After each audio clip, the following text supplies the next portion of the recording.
அஸ்ஸலாமு அலைக்கும். ஃபயாஸ் ஹோம் குக்கிங்கில் இன்றைக்கி நம்ம என்ன பார்க்க போகிறோன்னா, சூப்பரான தேன் சுவையில் ஒரு மாங்காய் ஊறுகாய் தாங்க பார்க்க போகிறோம். நான் எங்கள் கொல்லையில் பறித்த 4 மாங்காய் எடுத்திருக்கேன், புளிப்பான மாங்காய். இதை கீறி நான் உப்பு வச்சு காய வச்சுருக்கிறேன்.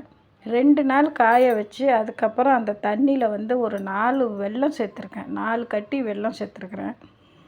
நம்ம காரத்துக்கு ஏற்ற மாதிரி மிளகாய் தூள் சேர்த்துக்கலாம். நான் 4 கரண்டி மிளகாய் தூள் சேர்த்துருக்கேன். சக்தி மிளகாய் தூள் 4 கரண்டி சேர்த்துருக்குறேன். இந்த பார்த்திங்களா, சேர்த்து இதே மாதிரி காய வச்சு வேக வச்சு அந்த தண்ணியிலே போட்டு போட்டு எடுக்கணும். இந்த தண்ணியை ஊற்றிடக்கூடாது. அந்த தண்ணியிலே போட்டு போட்டு தேன் மாதிரி வர்ற அளவுக்கு அந்த தண்ணியை வச்சுக்கணும். குலாப்ஜாம் மாதிரி வந்துடும் அந்த தண்ணி. ஒரு வாரம் கழித்து அந்த அப்படியே செட் ஆகிடுச்சு பாருங்கள் அந்த மாங்காய்.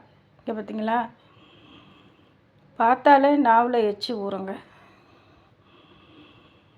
கொஞ்சோன்னு சாப்பிட்டாலும் போதும், அவ்வளோ டேஸ்ட்டாக இருக்கும். இனிப்பு, உப்பு, உரப்பு எல்லாம் செம்ம டேஸ்ட்டாக இருக்குங்க.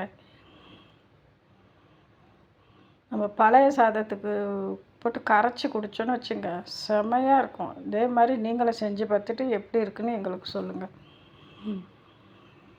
அருமையான மாங்காய் ஊறுகாய், இனிப்பு, உப்பு, உரப்போடு சேர்ந்த மாங்காய் ஊறுகாய்.